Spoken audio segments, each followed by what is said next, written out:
I wanted to change my life.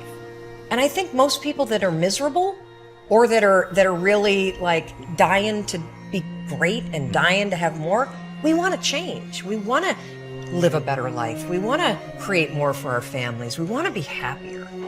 The desire is there. Again, it's about how do you go from knowledge to action. So the first thing in this story that's important is realizing that the answer was in me. And my mind was telling me, pay attention. It's your job to push yourself. All performance, all improvement in personal performance begins with an improvement in your self-concept. All improvement in personal performance, in what you do on the outside, begins with an improvement in your self-concept, in your beliefs about yourself. You change your beliefs about yourself on the inside, you change the reality of your life on the outside. When you first say these new affirmations, they won't feel real because they're butting up against the existing affirmations that are already hardwired in your brain. So what we have to remind ourselves is the way I got here is through the affirmations that were stated unconsciously. When I was homeless back in the 70s in Dallas and struggling, my affirmations were negations. It's like nothing's working out for me. It's me against the world. I felt totally alone. I was angry. And everything I repeated were affirmations of self-destruction. But I didn't know it. When we introduce new affirmations, we're going to feel like, oh, I'm just lying to myself. Of course you're lying to yourself. You're starting a new self-creation at this very point in time. As you keep repeating it, you'll get more comfortable with it. It'll rewire your brain, and it'll start to become the new truth. It'll become second nature to you, to the point where you don't think about it anymore, because now you have a new mindset. How did you get it? By creating a new habit, the habit of positive affirmations. And so as you begin to look at where you want to go, beginning to embrace that, it's possible. I'm blessed and highly favored. I've got a lot going for me. I got some good stuff in me. And it's possible that I can bring my greatness out here in the universe. That I can do what I want to do. It's possible I can write my own book. I can have my own business. I can take the trip and travel around the world. It's possible. I can bounce back from adversity and reinvent my life. It's possible. Regardless of where I am, that things can get better for me. It's possible. Most people try to create a new personal reality as the same personality, and it doesn't work. We literally have to become someone else. In other words, thoughts are the language of the brain, and feelings are the language of the body. And how you think and how you feel creates a state of being. So most people have experiences in their life that brand them emotionally. They feel fear, they feel anger, they feel bitterness, they feel frustration, they feel insecurity. And those emotions then become part of their identity. So once they think certain thoughts that turn on certain circuits in their brain that are equal to their insecurity, and then they feel insecure. The moment they feel insecure, they think more insecure thoughts, which makes more chemicals for them to feel insecure. And the repetition of that cycle over time conditions the body to subconsciously become the mind of insecurity. So then the person says, I am insecure. And whenever you say, I am anything, you're commanding your mind and body towards a destiny. So then most people's biology is, for the most part, their past.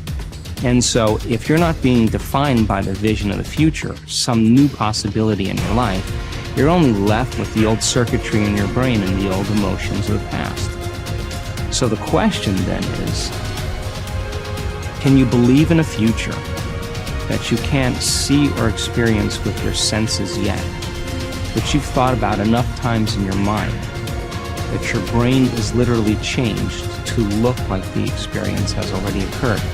Now, the latest research in neuroscience says you can change your brain just by thinking.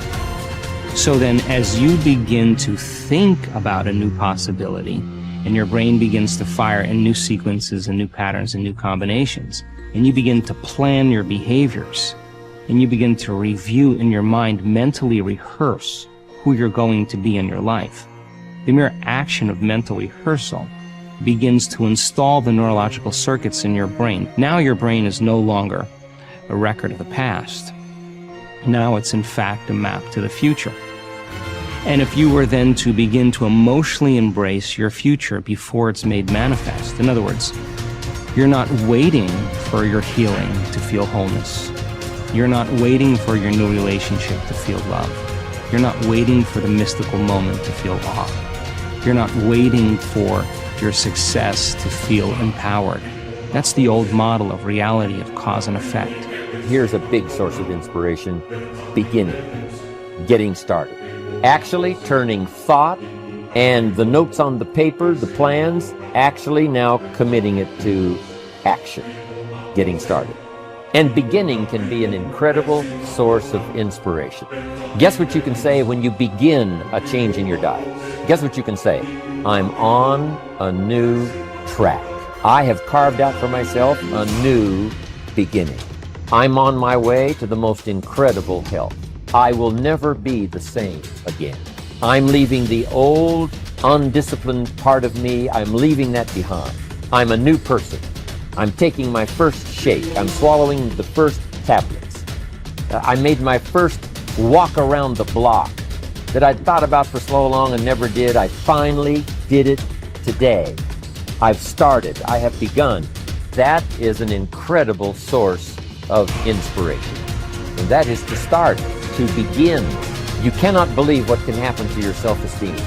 And many of you have already experienced it. I'm just asking you to begin something new in all the areas of your life. Maybe you've always thought about benevolence and you just haven't gotten started, or you haven't made the plans, or you haven't made the decision.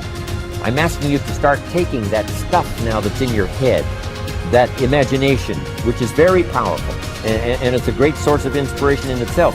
But then I'm asking you then to decide, use that inspiration. Then I'm asking you to make plans, begin to make plans, use that inspiration. And then if you take that first step, it can be the first step of an incredible journey. Ralph Waldo Emerson believed that anyone who had put their heart and soul into their work and had done their very best could hold their head up high. Merely talking about it or only putting in a modicum of effort wasn't good enough in his mind. It was all or nothing. He believed that doing your best was an admirable quality, and that although you might not always be successful, knowing that you had done all you could was often all that mattered. At least you could look yourself in the eye. This ethos is central to many youth movements, such as the Scouts and Guides, and is a great philosophy of life in general. Indeed, doing your absolute best in everything you do is something that we should all aspire to, and it doesn't matter if it's at school, university, work, or home. If you think about it, doing your best is also central to self-reliance, because it allows you not only to test your capabilities, but also helps you to learn and therefore extend them. It's only when you are at the edge of your ability that you can really test your mettle and see just how much you can depend on yourself. Only ever working inside your comfort zone, or doing just enough to get by, may be easy but is rarely rewarding. And it never allows you to develop into a fully rounded person or realize your full potential. One thing we can take away from our time at school is the way in which we were appraised. Although achievement was important, so was effort, and it was this that measured just how much of our heart and soul we put into our studies.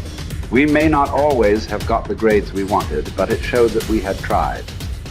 I, for one, always knew what mattered when my report came home. Effort. It's a shame we don't have a similar measurement system at work, as this would allow organizations to identify the true stars who put their heart and soul into their work, and who therefore want the company to succeed. When you are working on your next task, give it your full concentration and really put the effort in to produce the best possible end result.